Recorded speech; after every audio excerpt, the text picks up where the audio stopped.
Welcome to Tenkaichi Podcast, number one under heaven for martial discussion.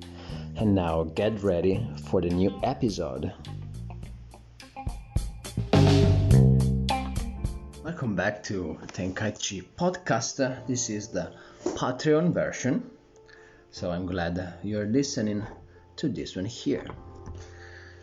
Today I want to read for you the legend of the 18 hands from Bodhidharma, or also called Tamo in Chinese. Tamo has many names, as we said.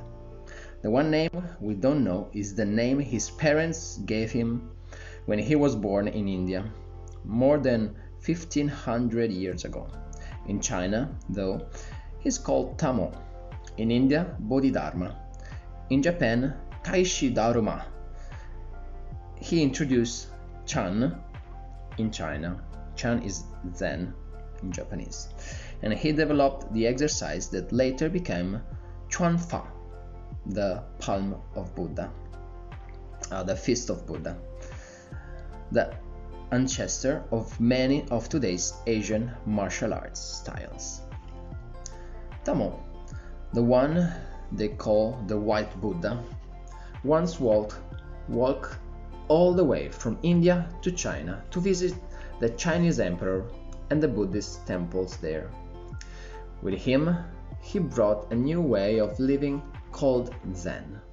Eventually, Zen would reach every corner of China and then find its way to Japan. But when Tamo first arrived in China, Zen simply made him an outcast. It seems that when Tamo arrived at the royal palace, the emperor bragged to him about the monasteries he had built, about the scrolls his monks had translated from Sanskrit to Chinese, and about the way he was bringing Buddhism to the people. Tamo never won to mince words, told the emperor that all the good effort would not earn him a nirvana. He tried to tell the emperor about Zen, but the emperor branded Tamo a troublemaker and kicked him out of his palace. Tamo traveled for a while, then arrived at the gate of a monastery. The abbot of the monastery had already been warned by the emperor messengers that Tamo might show up. So when Tamo knocked at the gate, the abbot turned him away. Tamo was not upset. He simply climbed the hill outside the monastery and sat down in a cave to meditate. In the morning, when the light was right, the monks could see him there from the windows of their scriptorium, the place where they translated and copied Sanskrit scroll. Never moving, he sat, his eyes focused on a single place on the cave wall. Eventually, the abbot sent a young monk to the cave with food. When he returned, the monk said that he could feel the force from Tamo's eyes as it bounced off the cave walls.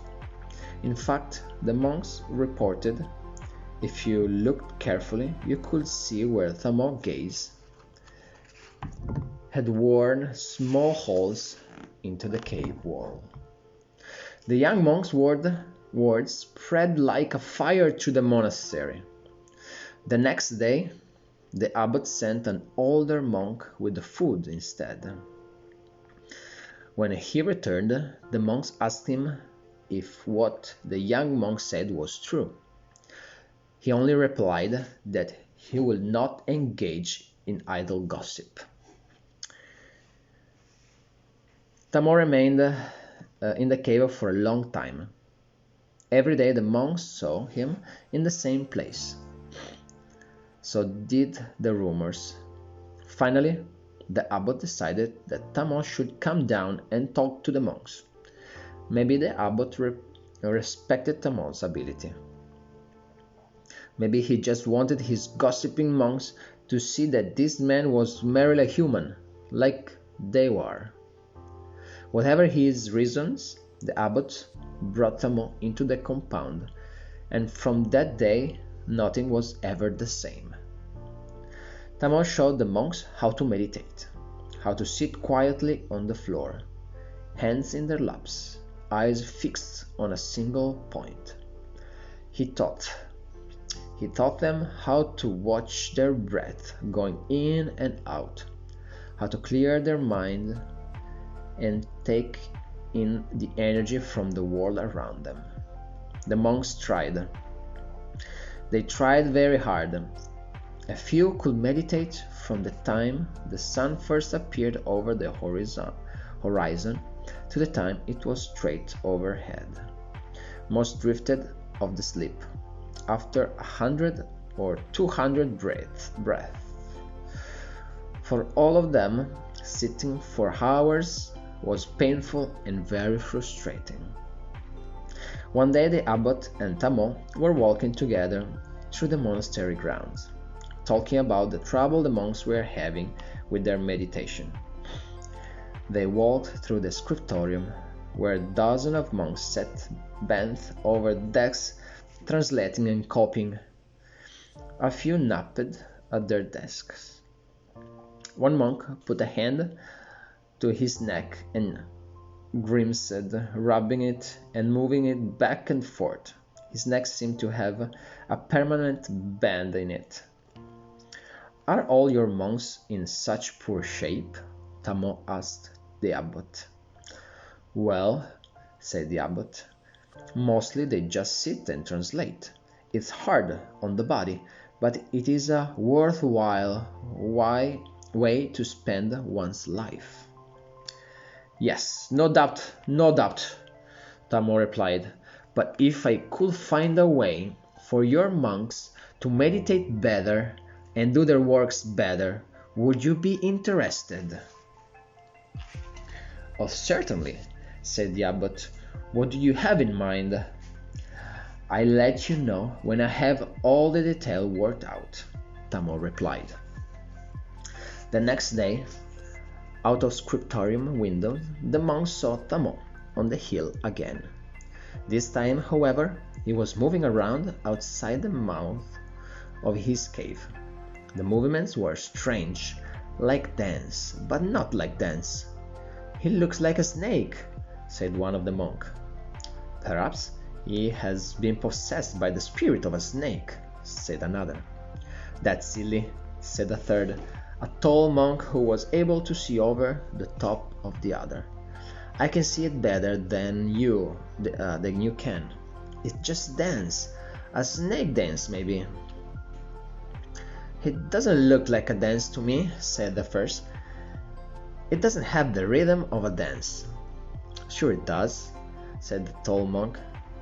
"It's you who have no rhythm."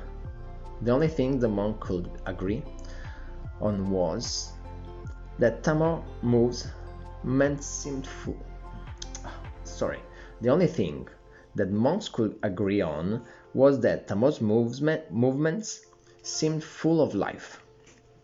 Something about it, the grace, the energy, maybe the power, drew them in and made them want to be able to do the same things themselves. A few months later, the abbot called the monks together. Tamon had something he wanted to present.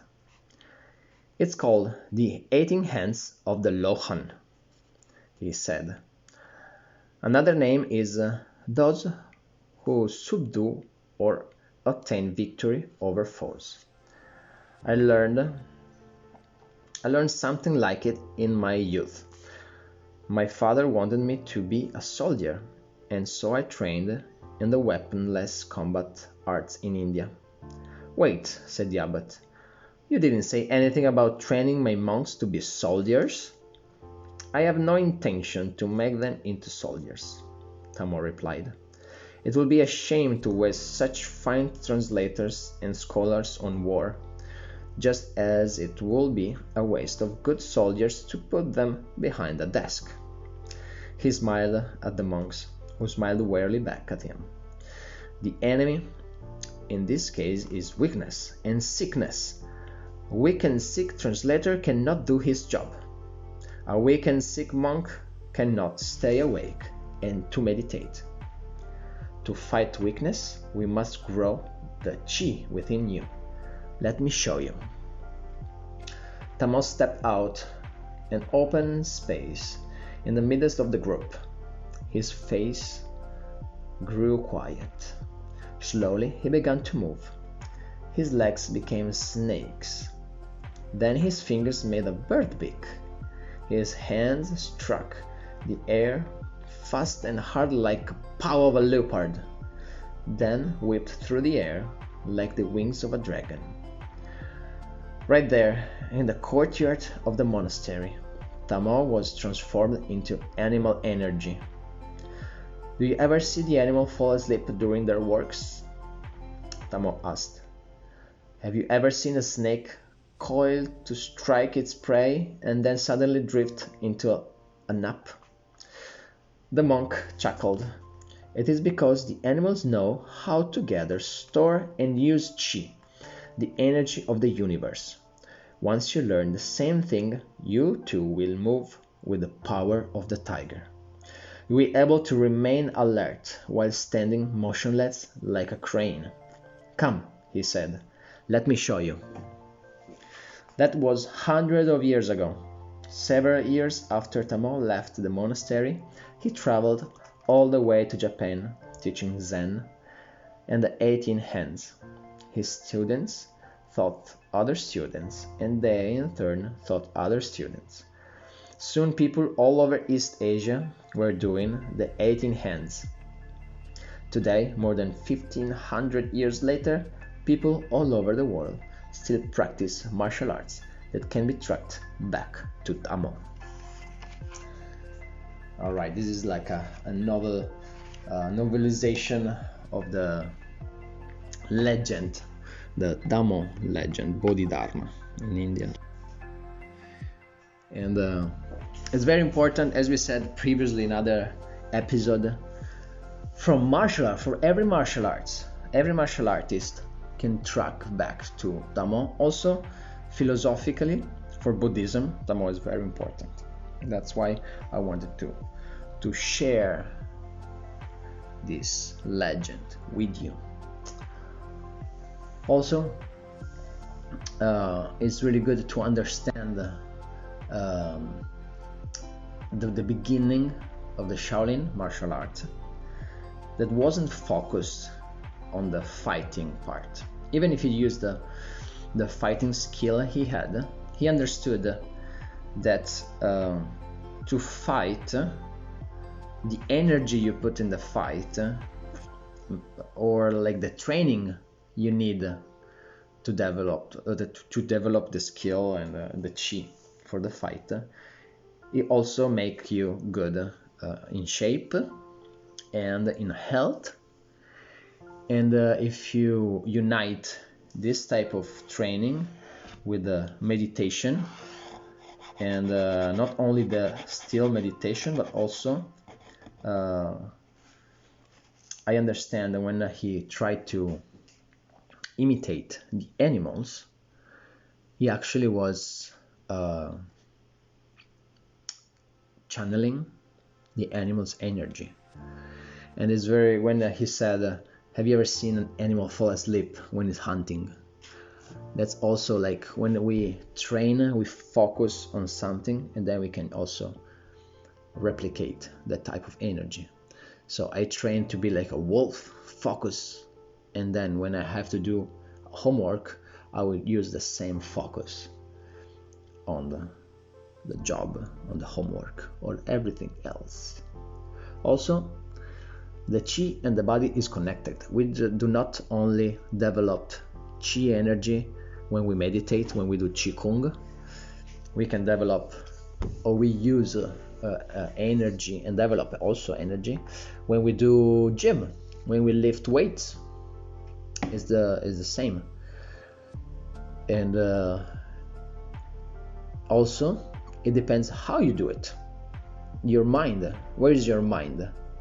I think now we are used to do exercise listening to music. Like we put our mind away from what we are doing sometimes. And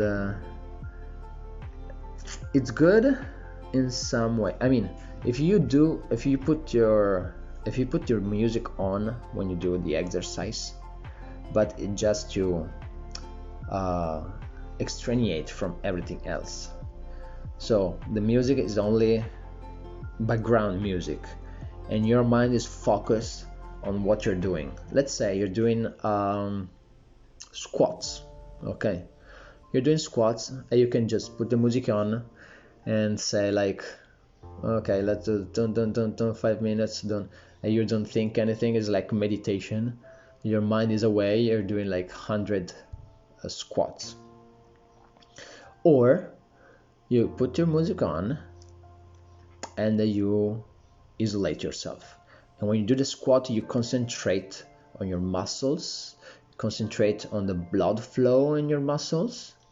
And if you do this, you can see two things. You can do more reps, and you will feel also, you can see bigger development of your muscles. Maybe in squats it's not that immediate. You can try to use it with like a bicycle curl. Put your like dumbbell and try to focus on the lift, even if it's isolation.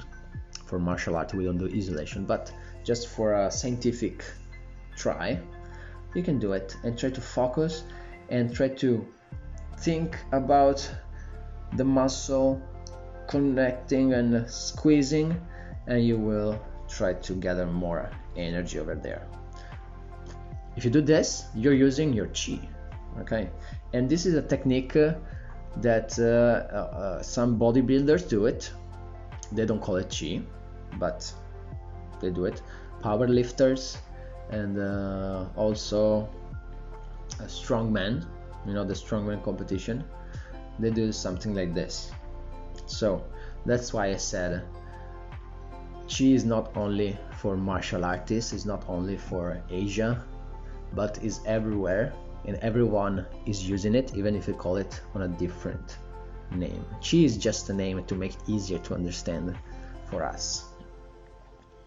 So if you're doing a technique, try to understand the movement and try to think about the movement until this movement become part of yourself. Now, I'm sure that if you want to reach and grab a glass, you're not thinking about it. You're not thinking about how there's a different bottles in front of you. They have different shape. You have to handle them in different way. One is maybe heavier, one is lighter, one have a different grip, and you're not thinking about it, you're just doing it. Okay, same things with the technique. Have to become part of your normal movement, and when you're moving, you have to find yourself doing the technique. All right, I think we've talked enough today. Today was a short, also a little bit late in the week. I hope you enjoyed it, this legends of martial arts, and remember to always train and train good. See you on the next podcast.